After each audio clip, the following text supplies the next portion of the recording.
Hey Yamauchi, do you know why these stairs are so steep and narrow? My boss and I are visiting our new client in Kyoto, Japan. Their office is at the top of these stairs. Look at the stairs. They are so steep that you can't skip steps. And you can't go side by side because it's so narrow. One person at a time. Let's say you are at the top of the stairs and see attackers charging at you. What would you do? You just need to kick the first person off. That's how they prevent anybody from making a raid. Listen, Yamauchi, there is another reason.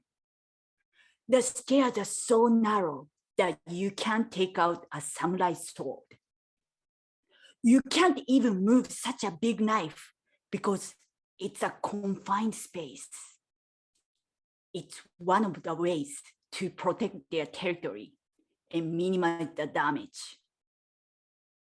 Huh, that's brilliant. It totally makes sense.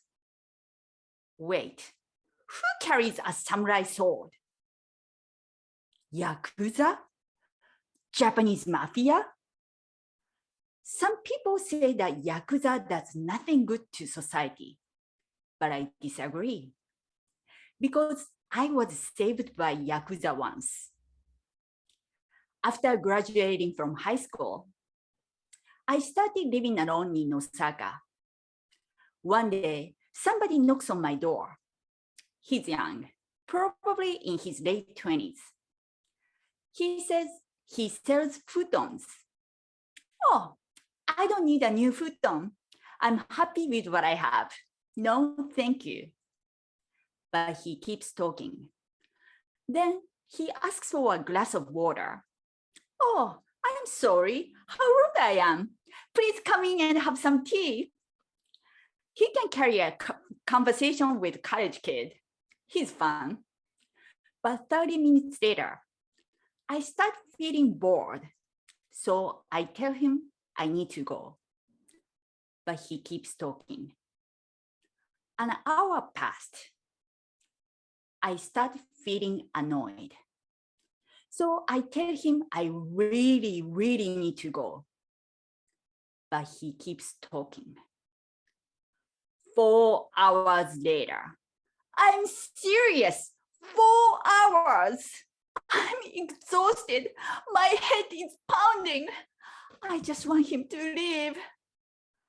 I finally realized the only way to get rid of him is to buy a futon. So I sign up. After he left, I'm sitting on the floor, leaning against a futon that is still in the box. Who needs $1,000 futon? I don't. But the damage is done. It's expensive. But if I keep it for 10 years, it's 27 cents a day, which doesn't seem too bad. Okay, I can justify my stupidity and laugh it off. A phone rings. It's my brother. So I tell him the funny futon story that just happened. He isn't amused. Miyo, don't you dare to keep the stupid futon. But I already signed a contract. No, you need to return it. He's adamant. After sending a certified letter to the futon company, the same futon guy shows up. But his attitude, voice, everything is different from the last time. He raises his voice and tries to hit me. One of the swings hit my chin. Tears rolled down my cheek.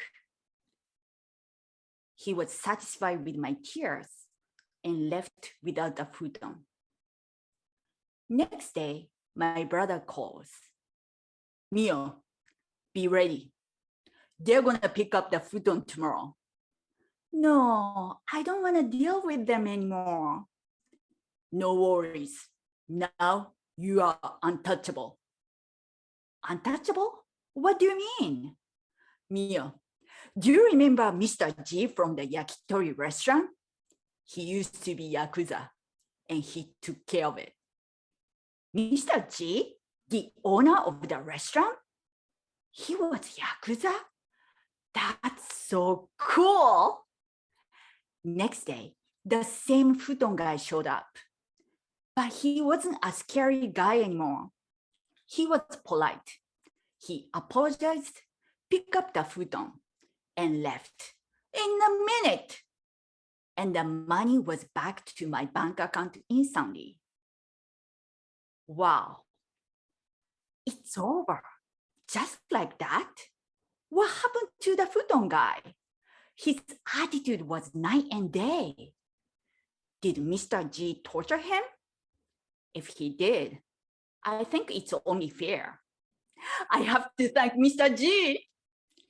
3 days later, I go to see him at the restaurant. Mr. G arrives with his entourage.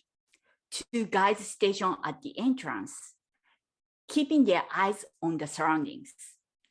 Mr. G says, I hate bullies, especially guys raising their hands against women. I just can't stand them.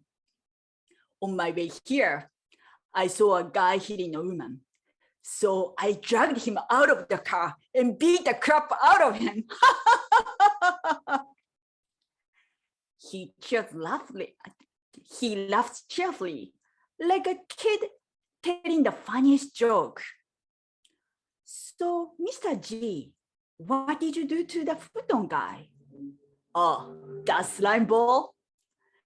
I just told him that you are my friend. He's such a wimp. When I told him my name, he just freaked out. It turns out Mr. G was very high up in the biggest Yakuza group in Japan. That was the only time I saw Mr. G. But he called me a couple of times just to see if I was doing okay. Looking at the long, steep, narrow stairs, I whisper, hey boss, is our client Yakuza? Yamauchi, that's something you don't need to know about. He chuckles. We line up and start going upstairs, one at a time, hoping that nobody will kick us down, because there is no way I could pull my sword. Thank you. Yay!